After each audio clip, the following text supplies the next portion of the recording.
So I'm good to go in? Thank you. No, don't tell me about the odds. I've already calculated them. No, I've got them right here. You want me to read them to you? Alright. Look, just tell her that the average student's GPA is 3.1, and there's no way my daughter is going to be below the mean, and certainly not by 2 standard deviations. Look at it. Look, I gotta go. Fine. Alright, love you too. Hey, you got any kids? Well, my wife and I were actually thinking Oh, well, about... when you do, make sure you explain to them the importance of expected monetary return. Oh, sir, I will certainly do that. So, what can I do for you? Wait, don't tell me. Partners meeting.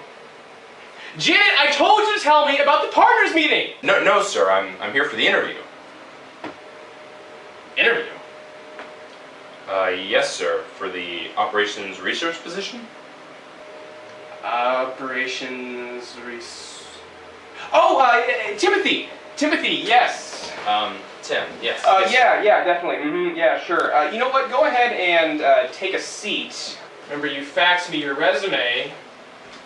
Yes, sir, that's correct. Here it is. So, should we get right into it? Yes, sir. Alright, so I'm just going to ask you a few questions to get started, and we'll go from there. Alrighty. Alright.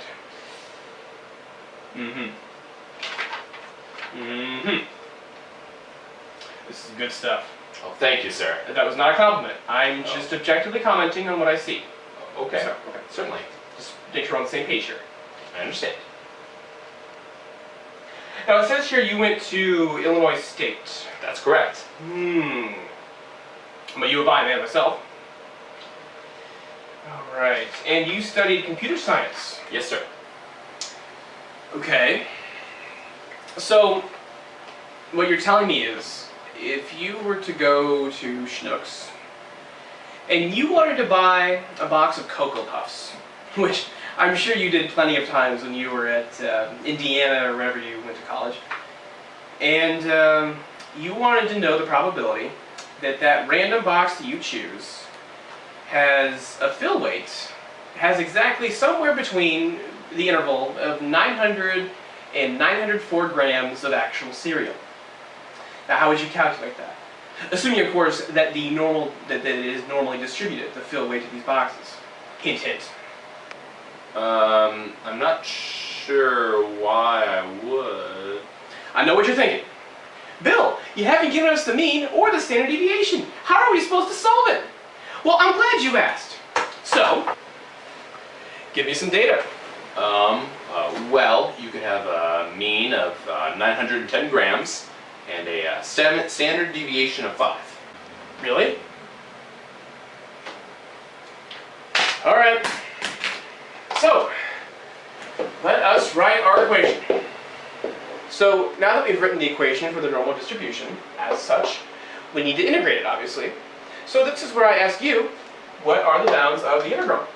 To answer your question, we would integrate from 900 to 904, because that's the interval we're interested in, and the actual answer would be 0.0923. What? How did you...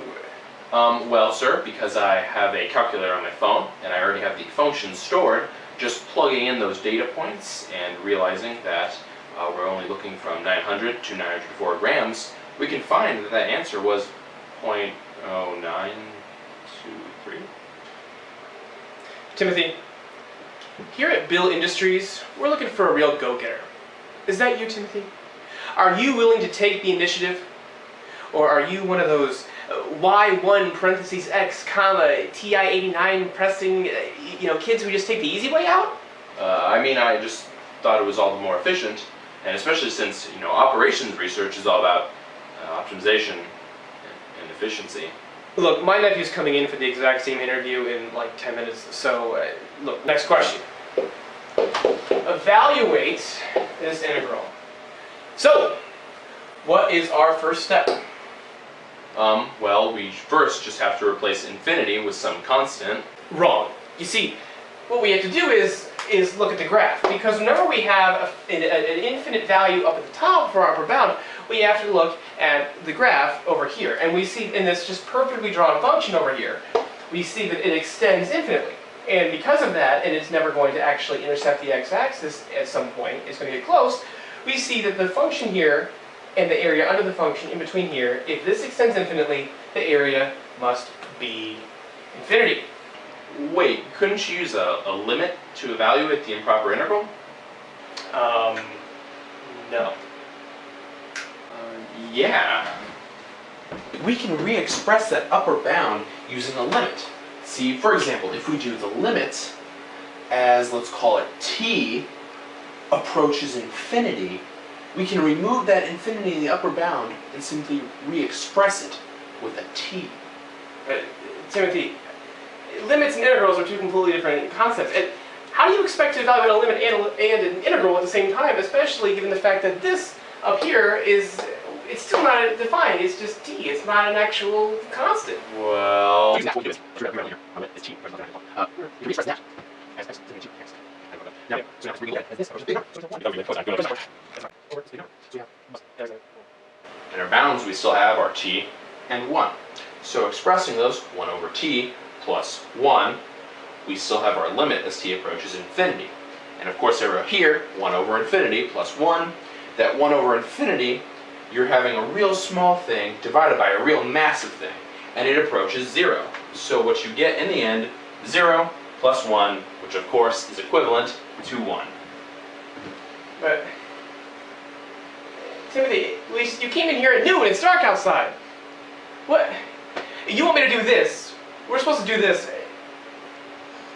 Alright, so, and it's the same thing anyway, because I showed you that the area is infinite. So we do the limit, and we end up with 1?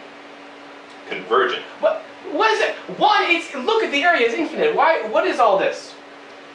This, my friend, is re-expression. Next thing you know, you'll be telling me about the fundamental theorem of calculus. Do I get the job? Wait, is this... No, is this...